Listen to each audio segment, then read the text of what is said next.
आमंत्रित करती हूं हाउसिंग समिति के अध्यक्ष श्री CR पाटिल जी को।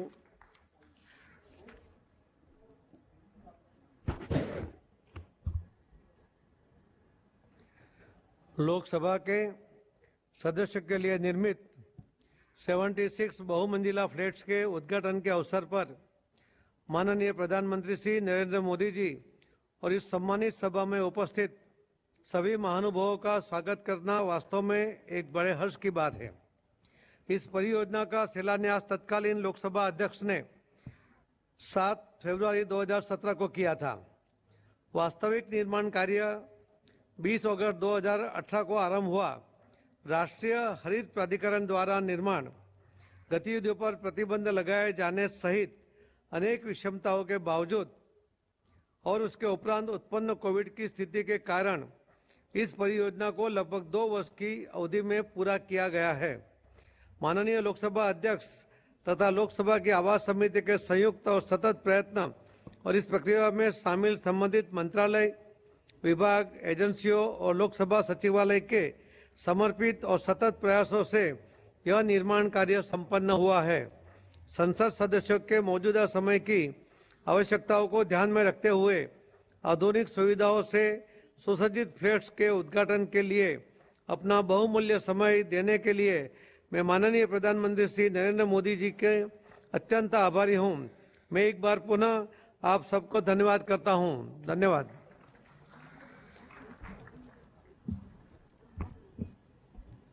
बहुत बहुत धन्यवाद सर। अब मैं निवेदन करती हूं इस शुभ अवसर पर माननीय लोकसभा अध्यक्ष श्री ओम बिरला जी का कि वो आएं और इस सभा को संबोधित करें।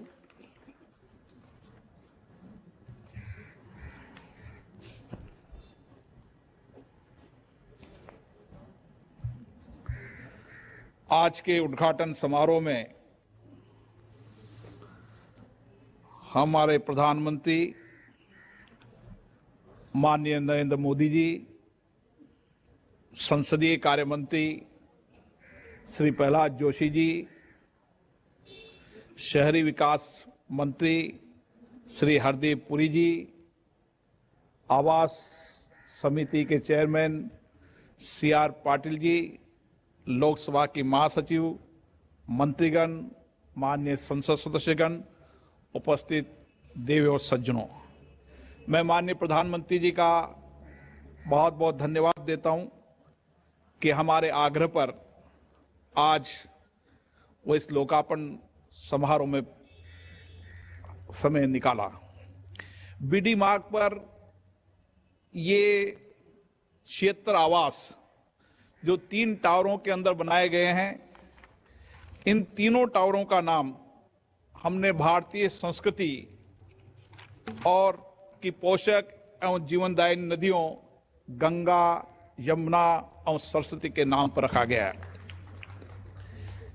इसकी निर्माण में 27 माह लगे और 188 करोड़ रुपए उसकी कुल लागत आई। मैं इसमें विशेष रूप से बताना चाहूंगा कि अनुमानित बजट से 30 करोड़ रुपए की बचत इस निर्माण में हुई। उसके लिए भी मैं मंत्रालय को बधाई देता हूं।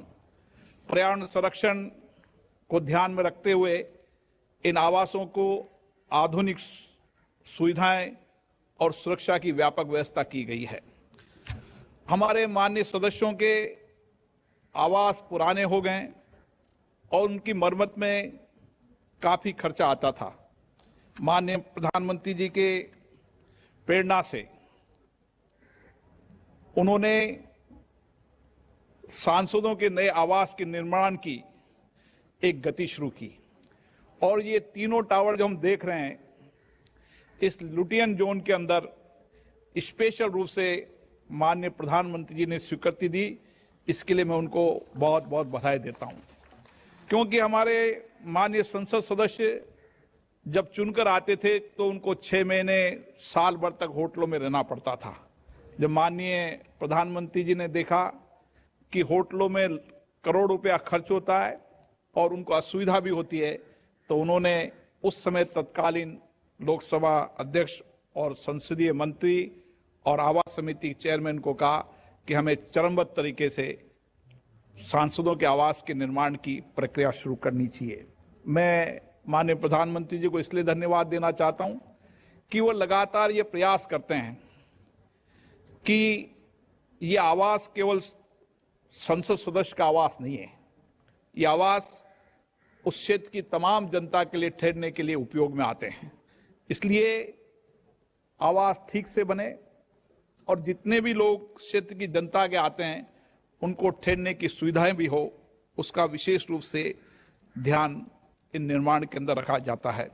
मैं माननीय प्रधानमंत्री जी के मार्गदर्शन में लगातार जो आवास संबंधी समस्याओं का चरणबद्ध तरीके से निराकरण हो रहा है, इसके लिए माननीय प्रधानमंत्री जी को मैं धन्यवाद देना चाहता हूं।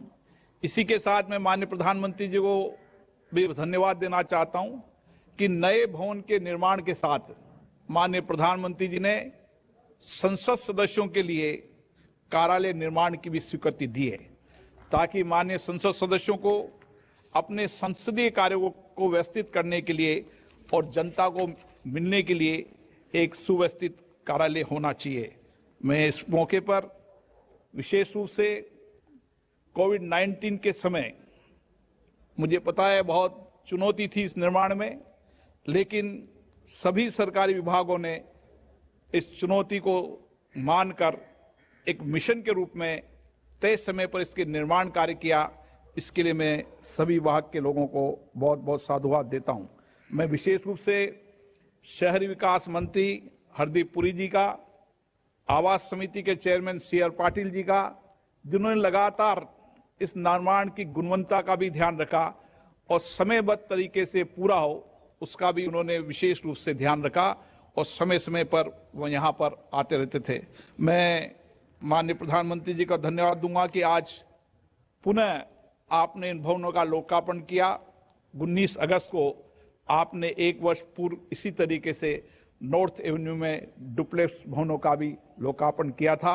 आपके नेतृत्व में आने वाले समय में माननीय सांसदों की आवास समिति समस्या का समाधान होगा और मुझे आशा है कि जब 18वीं लोकसभा का सत्र शुरू होगा तो कोई भी माननीय सदस्यों को होटल में ठहरने की जरूरत नहीं है। जैसे ही वो चुनकर आएंगे उनको आवास मिलेगा। पुनः माननीय प्रधानमंत्री जी का बहुत बहुत आभार।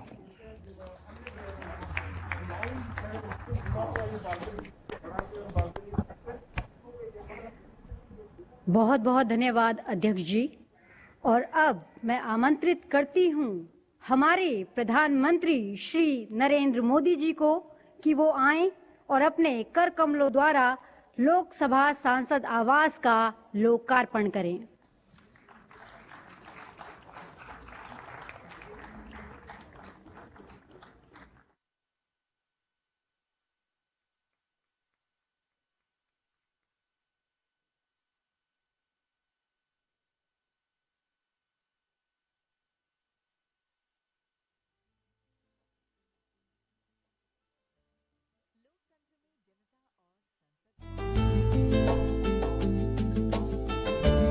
लोकतंत्र में जनता और संसद के बीच जनप्रतिनिधि एक मजबूत कड़ी है। देश के चुने गए ये माननीय सांसद संसद में जनता की आवाज है। लोकसभा सचिवालय द्वारा माननीय सांसदों को अतिरिक्त आवासीय सुविधा प्रदान करने के लिए 8 पुराने बंगलों का पुनर्विकास करके 76 नए आवास बनाने का निर्णय लिया गया। इन बहुमंजिला आवासों को बनाने के लिए भारत सरकार ने 218 करोड़ रुपए की स्वीकृति दी थी और निर्माण का दायित्व CPWD को दिया गया। ये आवास डॉक्टर BD मार्ग पर बनाए गए हैं एवं इन्हें बनाने के लिए मोनोलिथिक कंस्ट्रक्शन की नई टेक्नोलॉजी का उपयोग किया गया है। निर्माण में ग्रीन बिल्डिंग नॉर्म्स का पूरा ध्यान रखा गया है। यहाँ 3 टावरों में 76 आवास हैं। हर टावर में 4-4 लिफ्ट की सुविधा है। इन आवासों में 4 bedroom, attach toilets, modular kitchen, पूजा के लिए स्थान, कार्यालय और 2 स्टाफ क्वार्टर्स भी बनाए गए हैं। सुरक्षा को ध्यान में रखते हुए अग्निशमन उपकरण तथा सीसीटीवी कैमरे भी लगाए गए हैं। बिजली की निरंतर आपूर्ति के लिए सब स्टेशन और डीजी सेट लगाए गए हैं। परिसर में हरियाली का ध्यान रखा गया है। वाहनों की पार्किंग की उचित व्यवस्था की गई है। पर्यावरण संरक्षण और ऊर्जा की बचत के लिए solar panel, LED lights, VRV air conditioners और रेन वाटर हार्वेस्टिंग की व्यवस्था की गई है। सुएज ट्रीटमेंट प्लांट के परिशोधित जल का प्रयोग उद्यान कार्यों के लिए किया जाएगा। आधुनिक सुविधाओं से युक्त ये 76 नए आवास तय बजट से लगभग 14% कम खर्च के साथ निर्धारित समय अवधि में पूरे कर लिए गए हैं। हर तरह से आत्मनिर्भर इस परिसर में गंगा, यमुना और सरस्वती टावर माननीय सांसदों के स्वागत के लिए तैयार हैं।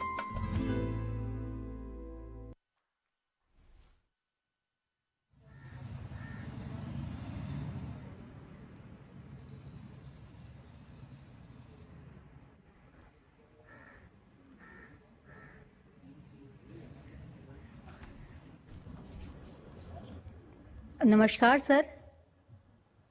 अब मैं आपसे अनुरोध करती हूं कि आप अपने कर कमलों द्वारा लोकसभा सांसद आवास का लोकार्पण करें। धन्यवाद सर। और अब मैं आपका तहे दिल से एक बार और विशेष आभार व्यक्त करती हूं कि आपने हम सभी का मार्गदर्शन किया। साथ ही इस समारोह में उपस्थित हुए सभी, माफ कीजिएगा सर, मैं आपसे निवेदन करती हूं कि आप हम सभी का मार्गदर्शन करें।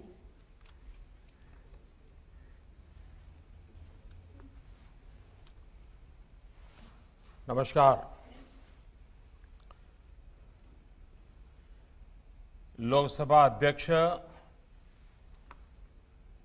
श्रीमान ओम बिरला जी, मंत्रिमंडल के मेरे सहयोगी श्रीमान प्रहलाद जोशी जी, श्री हरदीप पुरी जी, इस समिति के चेयरमैन श्रीमान सीआर पाटिल जी, सांसदगण, देवी और सज्जनों, दिल्ली में जनप्रतिनिधियों के लिए आवास की इस नई सुविधा के लिए आप सबको बहुत बहुत बधाई। आज और भी एक शुभ संयोग है। आज हमारे कर्तृत्ववान, मितभाषी हमारे अध्यक्ष श्रीमान ओम बिरला जी का जन्मदिवस भी है। ओम जी को बहुत बहुत शुभकामनाएं। आप स्वस्थ रहें, दीर्घायु हो और देश की ऐसे ही सेवा करते रहें, ईश्वर से मेरी यही प्रार्थना है। साथियों, सांसदों के लिए पिछले साल नॉर्थ एवेन्यू के घर बनकर तैयार हुए थे और आज बीडी रोड पर भी ये 3 टावर आवंटन के लिए तैयार है। मेरी कामना है कि गंगा, यमुना और सरस्वती, इन 3 टावरों का संगम इसमें रहने वाले जनप्रतिनिधियों को हमेशा स्वस्थ रखे, कार्यरत रखे और संतोषी बनाए। इन फ्लैट्स में हर वो सुविधा दी गई है जो सांसदों को अपने दायित्व के निर्वहन में मदद करेगी। संसद भवन के नजदीक होने की वजह से भी इसमें रहने वाले सांसदों को बहुत आसानी होगी। साथियों, दिल्ली में सांसदों के लिए भवनों की दिक्कत बरसों से रही है और जैसे अभी बिरला जी बता रहे थे, लंबे अरसे तक सांसदों को होटल में रहना पड़ता है। इसके कारण आर्थिक बोझ भी बहुत आता है। उनको भी अच्छा नहीं लगता है, लेकिन अब मजबूरन करना पड़ता था।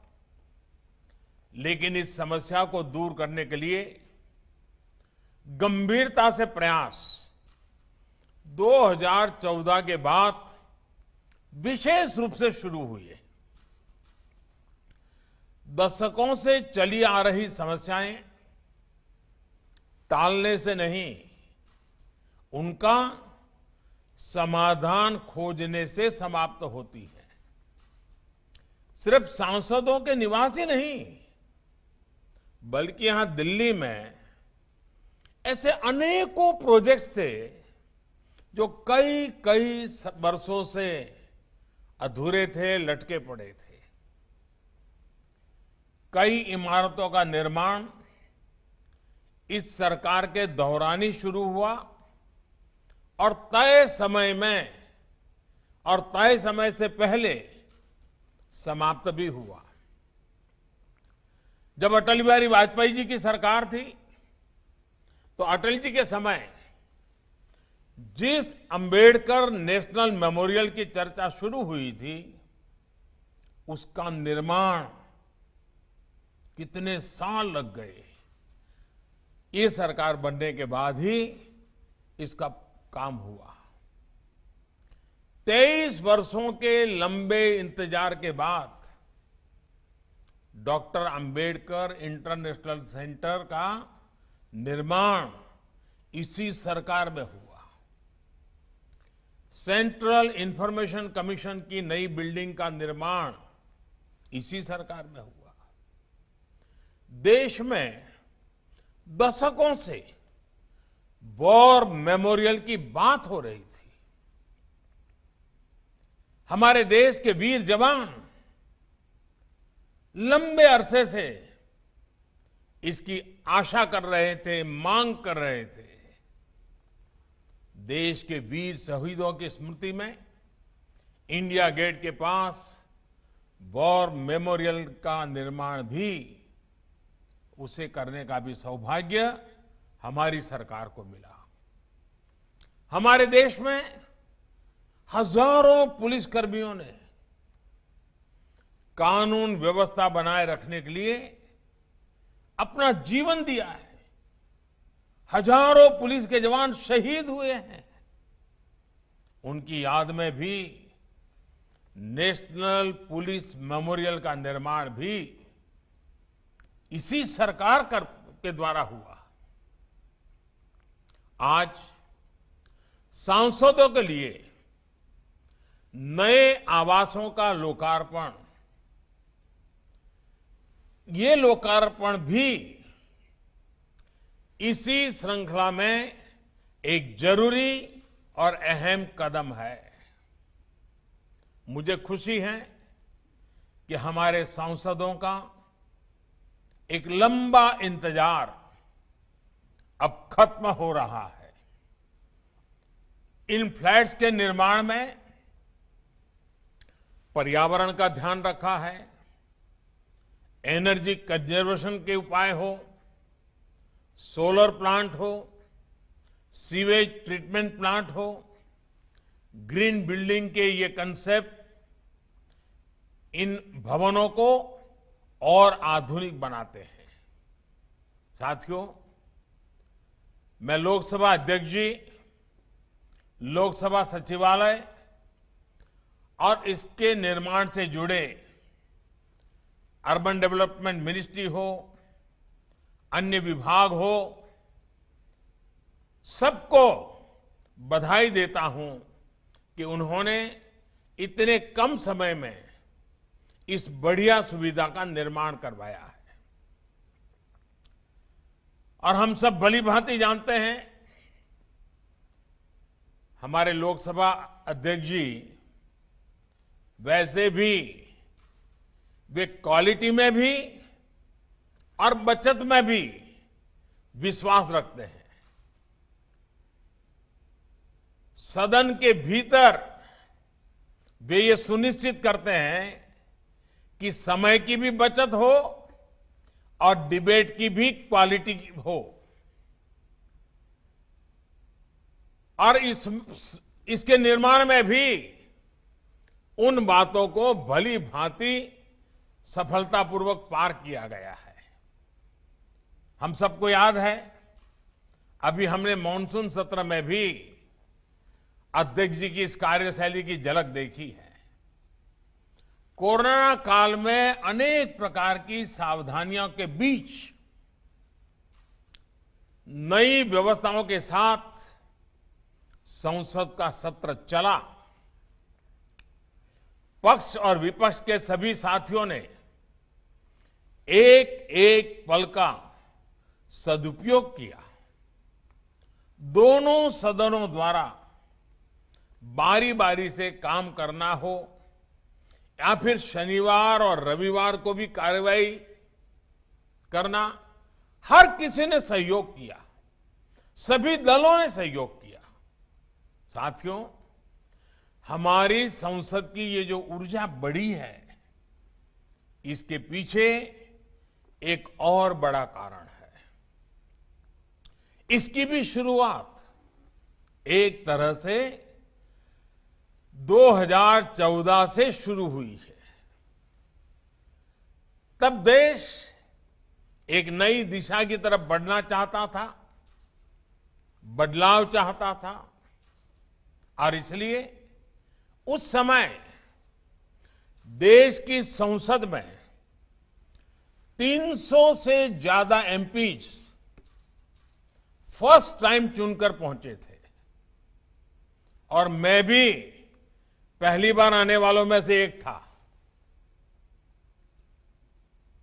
इस 70वीं लोकसभा में भी 260 सांसद ऐसे हैं जो पहली बार चुनकर पहुंचे हैं। यानी कि इस बार 400 से ज्यादा सांसद ऐसे हैं जो या तो पहली बार चुन करके आए हैं या फिर दूसरी बार संसद पहुंचे हैं। इतना ही नहीं, 70वीं लोकसभा के नाम सबसे ज्यादा महिला सांसदों को चुनकर भेजने का रिकॉर्ड भी दर्ज है। देश की ये युवा सोच, ये नया मिजाज संसद की संरचना में भी दिखाई देता है। यही कारण है कि आज देश की कार्यप्रणाली में, गवर्नेंस में एक नई सोच और नया तौर तरीका दिखाई दे रहा है। यही कारण है कि देश की संसद आज एक नए भारत के लिए कदम बढ़ा रही है, बहुत तेजी के साथ फैसले ले रही है। पिछली 16वीं लोकसभा ने पहले की तुलना में 15% ज्यादा बिल्स पास किए। 70वीं लोकसभा के पहले सत्र में तय समय से 135% काम हुआ। राज्यसभा ने भी 100% काम किया। ये परफॉर्मेंस पिछले 2 दशकों में सबसे ज्यादा है। पिछली सर्दियों में भी लोकसभा की प्रोडक्टिविटी 110% से ज्यादा रही है। साथियों, संसद ही इस प्रोडक्टिविटी में आप सभी सांसदों ने प्रोडक्ट्स और प्रोसेस दोनों का ही ध्यान रखा है।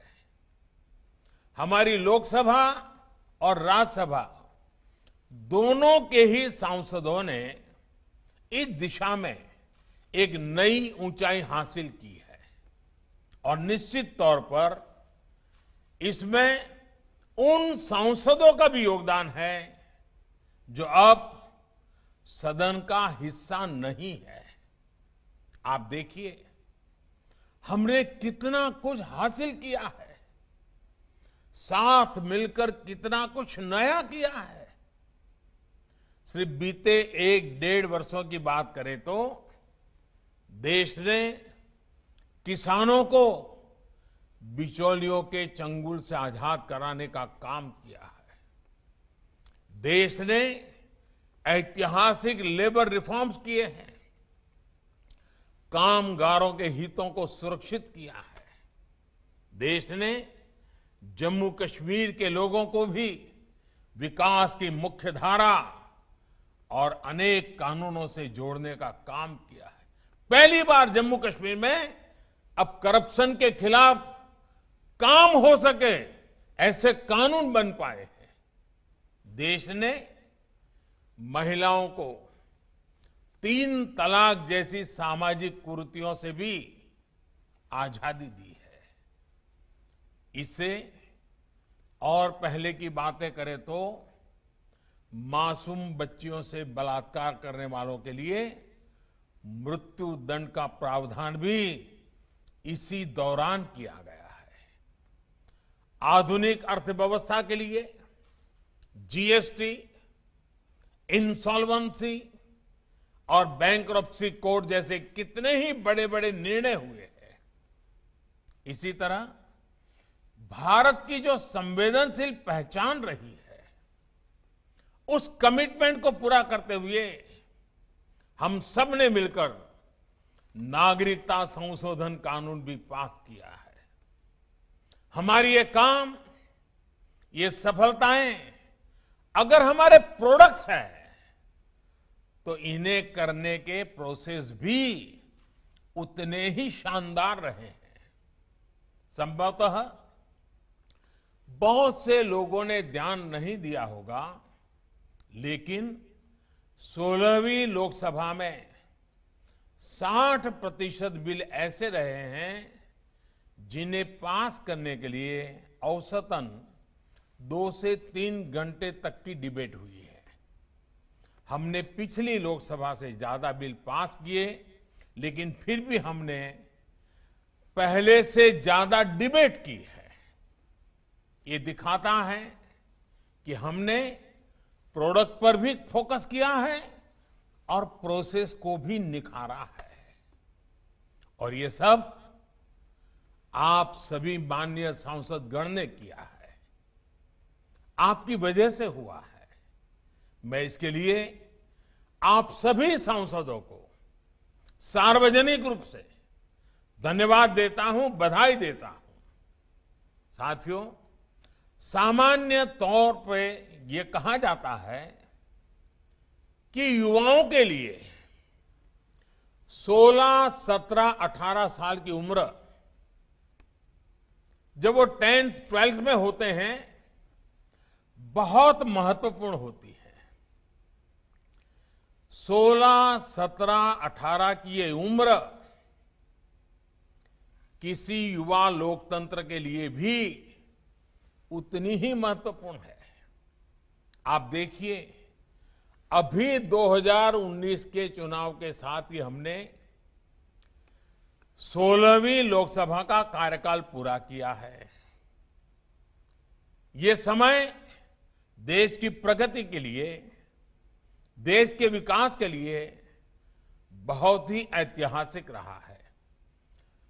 2019 के बाद से 70वीं लोकसभा का कार्यकाल शुरू हुआ है। इस दौरान भी देश ने जैसे निर्णय लिए हैं, जो कदम उठाए हैं, उनसे ये लोकसभा अभी ही इतिहास में दर्ज हो गई है। अब इसके बाद 18वीं लोकसभा होगी। मुझे विश्वास है अगली लोकसभा भी देश को नए दशक में आगे ले जाने के लिए बहुत महत्वपूर्ण भूमिका निभाएगी। और इसलिए मैं ये 16, 17, 18 का महत्व आपके सामने विशेष रूप से प्रस्तुत किया है। देश के सामने कितना कुछ है जो हमें इस दौरान हासिल करना है। चाहे आत्मनिर्भर भारत अभियान हो, अर्थव्यवस्था से जुड़े लक्ष्य हो, या ऐसे ही कितने और संकल्प, ये सब हमें इसी दौरान ही सिद्ध करने हैं। और इसलिए 16वीं, 17वीं, 18वीं लोकसभा का ये कालखंड हमारे युवा देश के लिए बहुत अहम है। देश के लिए इस इतने महत्वपूर्ण समय का हम सबको हिस्सा बनने का सौभाग्य प्राप्त हुआ है। और इसलिए हम सबकी जिम्मेदारी है कि जब इतिहास में लोकसभा के अलग अलग कार्यकालों का अध्ययन किया जाए तो ये कार्यकाल देश की प्रगति के स्वर्णिम अध्याय के तौर पर याद किया जाए। साथियों, हमारे यहां कहा गया है, क्रियाः सिद्धिः, क्रियाः सिद्धिः सत्वे भवति महताम, सत्वे भवति महताम नोपकरणे, अर्थात कर्म की सिद्धि हमारे सत्य संकल्प पर, हमारी नीयत से ही होती है। आज हमारे पास साधन भी है और दृढ़ संकल्प भी है। हम अपने संकल्पों के लिए जितना अधिक परिश्रम करेंगे, सिद्धि उतनी ही जल्दी और बड़ी होगी। मुझे विश्वास है कि हम सब मिलकर 130 करोड़ देशवासियों के सपनों को जरूर पूरा करेंगे, आत्मनिर्भर भारत के लक्ष्य को पूरा करेंगे। इन्हीं शुभकामनाओं के साथ एक बार फिर आप सभी को बहुत बहुत बधाई, बहुत बहुत धन्यवाद। बहुत बहुत धन्यवाद प्रधानमंत्री जी, हम सभी का मार्गदर्शन करने के लिए, साथ ही समय के साथ लक्ष्य प्राप्त करने की प्रेरणा देने के लिए। और अब मैं तहे दिल से आभार व्यक्त करती हूँ, बहुत बहुत धन्यवाद करती हूँ इस समारोह में उपस्थित हुए सभी गणमान्य अतिथियों का। Subscribe to our channel by clicking the subscribe button. Click the bell button and enjoy the latest uploads from our channel.